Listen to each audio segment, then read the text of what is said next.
हमारे घर में काम करने वाली विमला मुझे हमेशा कहती थी, छोटे मालिक, अब आप जवान हो गए हैं, मैं आपको बहुत कुछ सिखाना चाहती हूँ। तब मैं विमला की बात का मतलब समझ नहीं पाया था। लेकिन एक दिन जब वह मेरे कमरे में फर्श पोंछ रही थी तो उसका पैर फिसल गया। मैंने उसे अपने बिस्तर पर बैठा दिया। तब उसने मुझसे अपने पैर की मालिश करने के लिए कहा। जैसे ही मैं उसके पैर की मालिश करने के लिए गया, उसने मुझे अपनी ओर खींच लिया। वह बोली, छोटे मालिक, आपको देखते ही मेरे मन में अनचाही भावनाएं पैदा होती हैं। मैं आपको आपके जीवन का पहला अनुभव देने के लिए तैयार हूं। उसकी बात सुनकर मैंने एक नजर उस पर डाली। भरपूर शरीर वाली विमला को देखकर मैं भी पिघलने लगा। मेरे जवाब देने से पहले ही मजबूत कदकाठी वाली विमला ने कसकर मेरा वो पकड़ लिया और रात भर, मैं अतुल हूं और आज मैं आपसे हमारी काम वाली विमला और मेरी कहानी साझा करने जा रहा हूं। विमला को हमारे घर में काम करते हुए आज 2 महीने पूरे हो गए थे। उसका काम बिल्कुल परफेक्ट था। उसके काम की कुशलता देखकर माँ ने उसे उसकी मांगी हुई रकम वेतन के रूप में दे दी थी। वह अपने काम में इतनी निपुण थी कि माँ को उसे साफ सफाई के काम में कुछ बताने की जरूरत नहीं पड़ती थी। अब सितंबर का महीना शुरू हो गया था और माँ ने घर की सफाई कराने का निर्णय लिया था। मेरे माता पिता दोनों ही नौकरी करते थे और मैं उनका इकलौता बेटा था। त्योहारों के दिन आने वाले थे, इसलिए माँ ने घर की सफाई करने का फैसला किया। घर कैसे साफ करना है ये विमला को बताने की जरूरत नहीं थी, क्योंकि वह हमारे घर को अपना समझकर काम करती थी। माँ ने सफाई की बात की तो अगले ही दिन से विमला ने घर की सफाई शुरू कर दी थी। हमारा घर काफी बड़ा था। पूरे घर की सफाई करना अकेली विमला के लिए संभव नहीं था, इसलिए वह अपने साथ अपनी बेटी को भी ले आई थी। विमला रोज समय पर काम पर आती थी। सुबह मेरा और माँ का टिफिन बनाकर वह अपने काम में लग जाती थी। पिताजी को सर्दी खांसी हो गई थी, इसलिए उनकी कुछ दिनों की छुट्टी थी। पिताजी को भी समय पर भोजन देने का काम विमला कर रही थी। अगले कुछ ही दिनों में विमला ने घर को बिल्कुल चमचमाता हुआ कर दिया था। उसके काम से खुश होकर माँ ने उसे बोनस भी दिया। जब मैंने अपनी चमकती हुई कमरे को देखा तो मैं भी विमला के काम से खुश हो गया। उस दिन मैंने उसे पैसे तो नहीं दिए थे, क्योंकि मैं उसे कुछ ऐसा देना चाहता था जिससे उसे कुछ काम आ सके। उसे कुछ गिफ्ट देने का मेरे पास खास कारण था। विमला मेरी बहुत परवाह करती थी। मैं तो कहूंगा कि माँ से ज्यादा उसे मेरी चिंता होती थी। घर में मेरी कौन सी चीज कहाँ रखी है, ये माँ से ज्यादा विमला को पता होता। जिस तरह से उसने मेरा दिल जीत लिया था, मैं उसे कुछ न कुछ गिफ्ट तो देना ही चाहता था। मैंने अपनी पॉकेट मनी से 2000 रुपये अलग रखे और विमला के लिए कुछ अच्छी साड़ियां खरीदी। वह हमेशा मुझे गंदे पुराने कपड़ों में दिखती थी। मैंने अपने मनपसंद से विमला के लिए साड़ियां चुनी। उस दिन उसे गिफ्ट देने के लिए मैं भी बहुत उत्साहित था। उस दिन कॉलेज से जल्दी ही घर आ गया। घर आते ही मैंने विमला को ढूंढना शुरू किया। वह मुझे किचन में दिखी। किचन में पहुंचते ही मैंने पीछे से उसके आंखों को बंद कर दिया। जब मैंने उसकी आंखों के सामने से हाथ हटाया तो वह चौंक गई। उसने कहा, छोटे मालिक, आज आपको मेरे साथ ऐसी शरारत करने का मन कैसे हुआ? विमला के बोलते ही मैंने उसे गिफ्ट दे दिया। गिफ्ट देखकर वह बहुत भावुक हो गई। उसने कहा, छोटे मालिक, आप सब मुझे अपने घर के सदस्य की तरह मानते हैं। इस घर में आप ही मेरे सबसे पसंदीदा हो। ऐसा कहकर उसने मुझे अपने पास खींच लिया। उस वक्त मुझे लगा कि उसने मुझे अपने बेटे की तरह समझकर गले लगाया। लेकिन उसके कुछ ही दिनों बाद मुझे विमला के व्यवहार में बदलाव महसूस होने लगा। जिस दिन मैंने उसे गिफ्ट दिया, गिफ्ट देते समय मैंने उससे कहा था, आज से तुम ये गंदे पुराने कपड़े पहनना बंद कर दो। आज के बाद से तुम मेरी दी हुई साड़ियां ही पहनना। तुम भले ही काम वाली हो, लेकिन तुम ठीक ठाक दिखती हो। तुम पर इन साड़ियों का रंग बहुत अच्छा लगेगा। मैंने उसे यह सब यूं ही कह दिया था, लेकिन मेरे साधारण से बोल का उस पर ऐसा असर होगा ये मुझे अंदाजा नहीं था। खैर, उस दिन वह गिफ्ट देखकर खुश हो गई थी। उसके चेहरे की खुशी देखकर मुझे भी बहुत अच्छा लगा। अगले 2-3 दिन विमला काम पर आई ही नहीं। माँ बार बार उसे फोन कर रही थी, लेकिन वह माँ का फोन भी उठाने को तैयार नहीं थी। हमें लगने लगा था कि उसने अचानक से हमारे घर का काम छोड़ दिया है। माँ कह रही थी कि विमला अचानक से काम नहीं छोड़ सकती, क्योंकि अभी तो उसका महीने का वेतन भी देना बाकी था। जरूर उसकी तबीयत खराब हो गई होगी। 3 दिन उसका इंतजार करने के बाद माँ ने उसके घर जाने का फैसला किया। जब माँ उसके घर जाने के लिए निकली, ठीक उसी समय विमला काम पर आ गई। आते ही मेरी नजर उसकी साड़ी पर गई। उसने वही लाल रंग की साड़ी पहनी थी जो मैंने उसे गिफ्ट में दी थी। उस पर वह रंग बहुत अच्छा लग रहा था। मैं उसे निहार रहा था, तभी माँ ने उससे काम पर न आने का कारण पूछा। इस पर उसने कहा, पिछले 2 दिनों से मुझे बुखार था, मुझसे उठने का भी मन नहीं कर रहा था।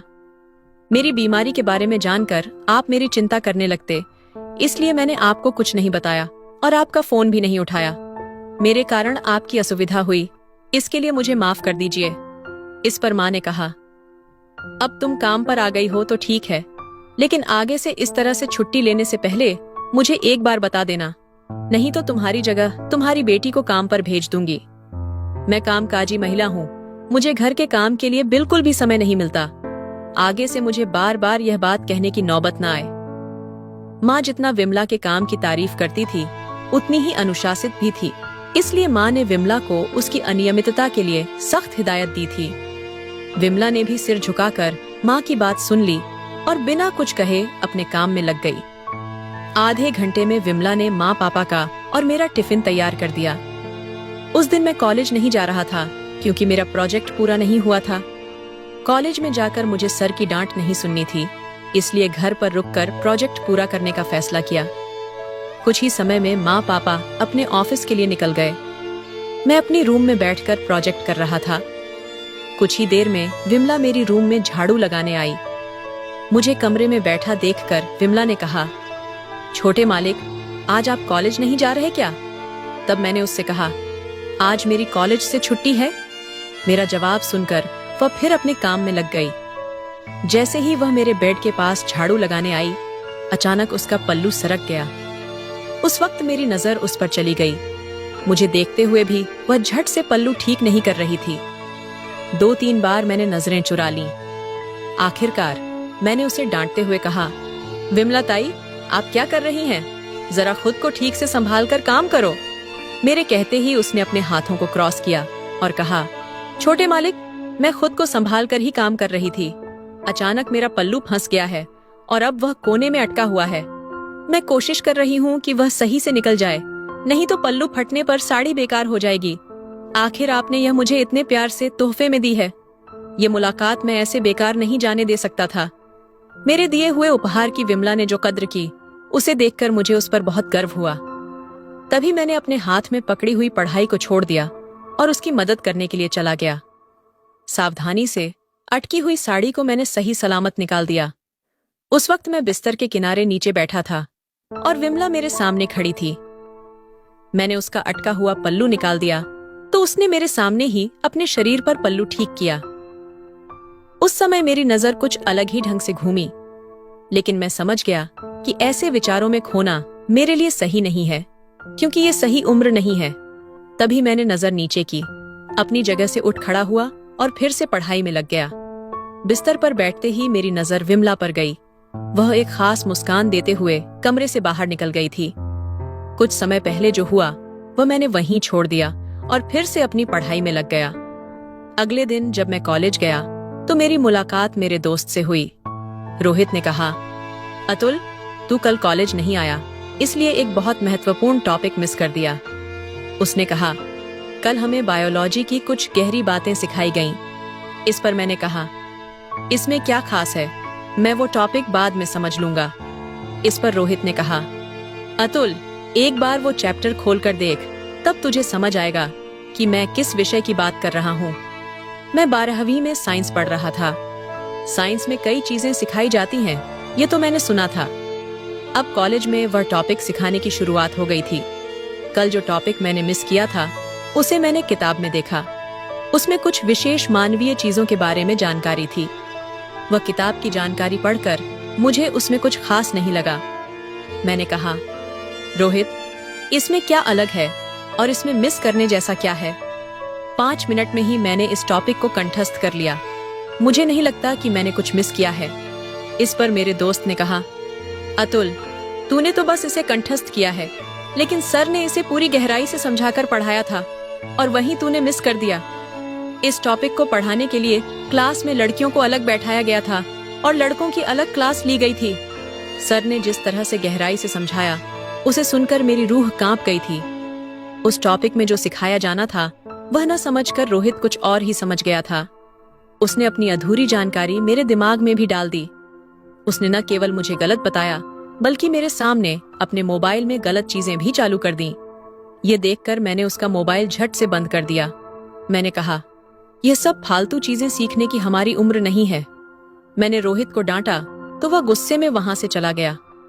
मुझे भी ऐसे बेकार दोस्त से दोस्ती करना अच्छा नहीं लगता था, इसलिए मैंने उसे माफ नहीं किया और उसके पीछे नहीं गया। रोहित से डांट खाने के बाद उसने जो बातें बताई और दिखाई थीं, वो मेरे दिमाग से बिल्कुल भी नहीं गई थीं। उसने जो बातें बताई थीं, उनका असर मेरे मन पर बना हुआ था। उस दिन जब दोपहर में मैं घर आया तो दरवाजे पर ही मुझे विमला दिखाई दी। काम की भागदौड़ में वो खुद पर ध्यान नहीं दे रही थी। जब उसने दरवाजा खोला तो उसका बिखरा हुआ रूप देखकर मैं उसे देखता ही रह गया।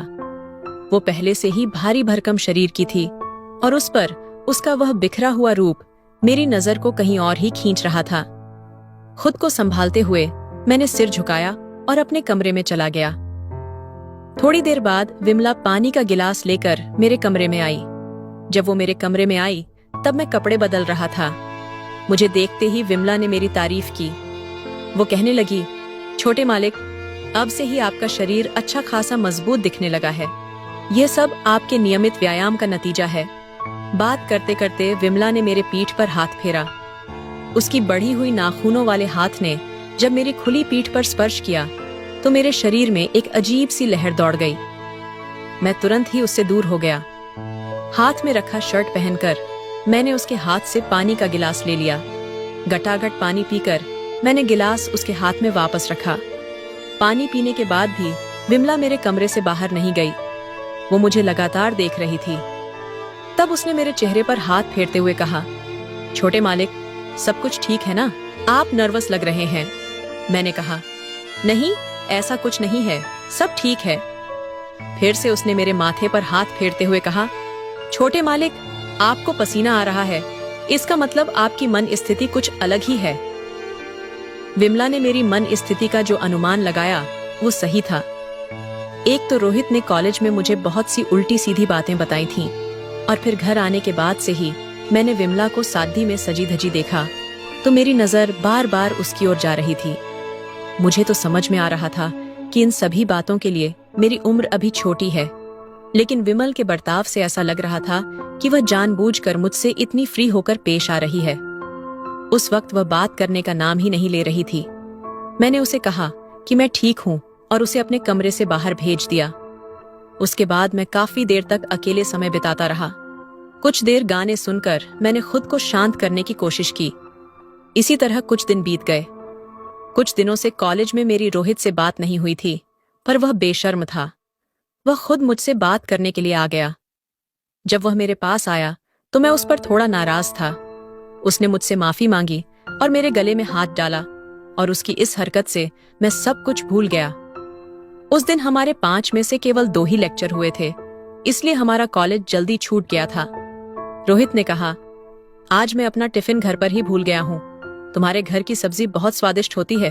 आज मुझे तुम्हारा टिफिन चाहिए। उस दिन मैं भी टिफिन लाना भूल गया था।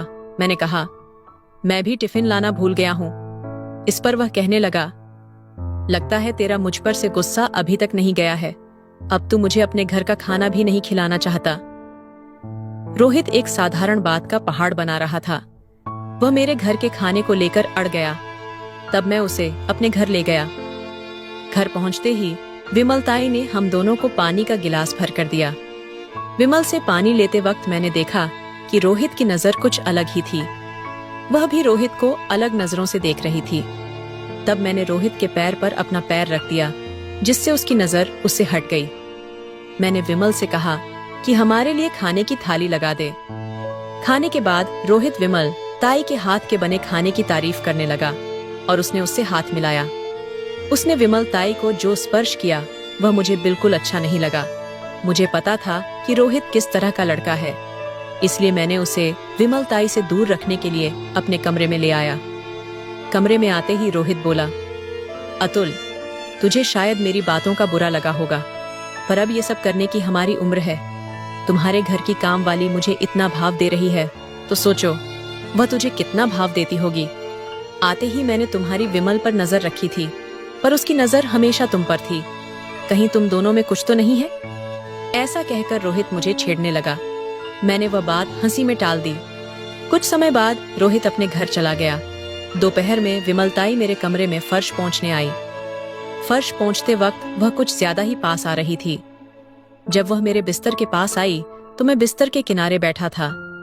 जैसे ही वह बिस्तर के पास फर्श पोंछने के लिए नीचे झुकी, उसका जोर से धक्का लगा। उसके न चाहने वाले स्पर्श को मैंने नजरअंदाज कर दिया। अब मुझे धीरे धीरे दिखने लगा कि विमल की नजरें मुझ पर बदलने लगी हैं। मैं उसे अनदेखा करने की कोशिश करता, पर कब तक? धीरे धीरे कुछ और दिन बीत गए, लेकिन विमल का मेरे आगे पीछे ऐसा बर्ताव बंद नहीं हुआ। उसका यह नापसंद करने वाला बर्ताव दिन ब दिन बढ़ता जा रहा था। माँ पापा सुबह मुझसे पहले ऑफिस चले जाते थे। उनके जाने के बाद मैं कॉलेज के लिए निकलता था। एक दिन मैं कॉलेज जाने की तैयारी कर रहा था। मैं अपनी शर्ट ढूंढ रहा था, तभी उसी वक्त विमल मेरे लिए टिफिन लेकर मेरे कमरे में आई। उसने टिफिन मेरे बैग में रखा और मेरे पास आकर मुझे अलमारी के पास से हटा दिया। उसने अपनी पसंद की शर्ट निकाल कर दी और वहीं नहीं रुकी, बल्कि जब तक मैं चेंज करता वहीं खड़ी रही। उसने मेरे बटन भी लगाने शुरू कर दिए। मैंने उसे बार बार अपने से दूर किया। एक बार तो मैंने कह ही दिया कि मुझसे दूर रहो, मुझे शर्म आती है। इस पर वह हंस पड़ी और बोली, छोटे मालिक, आपकी यह उम्र अब शर्माने की नहीं है। उस दिन आपके जो दोस्त आए थे, उनकी और आपकी नजर में मुझे बड़ा फर्क दिखा। आपको अपने दोस्त से कुछ टिप्स लेनी चाहिए, इस तरह मासूम बनकर नहीं चलता। उसके कहने पर मैंने हाँ में सिर हिला दिया। उसके इरादे को समझने लायक मैं उतना समझदार नहीं था। मैंने उसकी बात मान ली और कॉलेज के लिए निकल गया। जैसे ही मैंने अपने घर का ताला लगाया, विमल ने मुझे रोका और कहा, छोटे मालिक, मुझे स्ट्रॉबेरी खाने की बड़ी इच्छा हो रही है, क्या आप मेरे लिए स्ट्रॉबेरी लाएंगे? मैंने उसे हाँ कहा और कॉलेज के लिए निकल गया। अगले दिन रविवार था और रविवार को छुट्टी होने के कारण हम सभी घर पर थे। रविवार के दिन दोपहर 2 बजे विमल की छुट्टी होती थी। शाम का खाना बनाने में उसकी छुट्टी होती थी, क्योंकि अक्सर रविवार को हम बाहर जाने का प्लान बनाते थे। उस रविवार भी शाम को बाहर जाने का हमारा प्लान था। उस दिन सुबह 11 बजे ही विमल मेरे कमरे में सफाई करने आई। झाड़ू लगाने के बाद जब वह पोंछा लगाने के लिए कमरे में आई तो उसकी बाल्टी का पानी नीचे गिर गया। गलती से उसका पैर उस पर फिसल गया। विमल को जमीन पर गिरा हुआ देख मैं उसकी मदद के लिए दौड़ा। उसकी कमर में चोट लग गई थी। उसकी मदद करते समय मेरी उस पर कोई गलत नजर नहीं थी, लेकिन उसकी नजर मुझ पर कुछ अलग ही लग रही थी। मैंने उसे अपने बिस्तर पर बिठाया और उसकी हालचाल पूछने लगा। तब विमल ने कहा, छोटे मालिक, कल मैंने आपसे मेरे लिए कुछ लाने को कहा था, शायद आप भूल गए। उसने मुझे याद दिलाया कि उसने मुझसे स्ट्रॉबेरी लाने को कहा था। जैसे ही मुझे याद आया, मैंने उसके लिए लाई हुई स्ट्रॉबेरी उसे दी। मैंने कहा, चलो स्ट्रॉबेरी छोड़ो, तुम्हें ज्यादा चोट तो नहीं लगी ना? इस पर उसने कहा, छोटे मालिक, अगर आप मुझे अपने हाथों से स्ट्रॉबेरी खिलाएं तो मेरा दर्द कम हो जाएगा। मेरे जीवन में पुरुष के प्यार की कमी है। अगर आप मुझे वो प्यार देंगे तो मैं ठीक हो जाऊंगी। उस समय मेरे मन में एक ही ख्याल था कि मुझे सुमन की मदद करनी है। मैं उसके करीब गया ताकि उसे स्ट्रॉबेरी खिला सकूं। जैसे ही मैं पास पहुंचा, उसने मेरी कॉलर पकड़कर मुझे अपनी ओर खींच लिया। उसने कहा, छोटे मालिक, आप कब तक अपनी भावनाएं छुपाएंगे? मैं आपको आपकी जिंदगी का पहला अनुभव देने के लिए तैयार हूं। बस अपनी ये शर्म थोड़ी दूर रखें। उस समय सुमन ने मुझे अपनी बातों में उलझा लिया। वह बोली, छोटे मालिक, आप मुझे पसंद आने लगे हैं। मैं धीरे धीरे उसकी बातों में फंसने लगा और उसे देखकर विचलित हो गया। उसने मेरा हाथ पकड़कर स्ट्रॉबेरी खाने लगी। तभी पीछे से मेरे पिताजी की आवाज आई।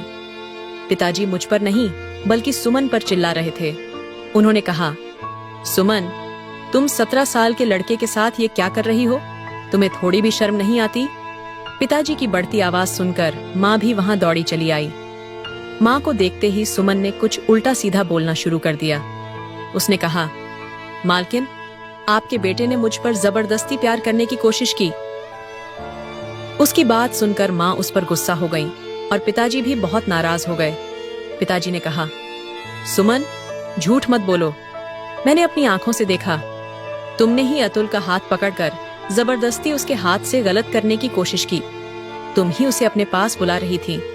पिछले कुछ दिनों से तुम्हारा बर्ताव सही नहीं लग रहा था, लेकिन तुम इस हद तक जाओगी ये नहीं सोचा था।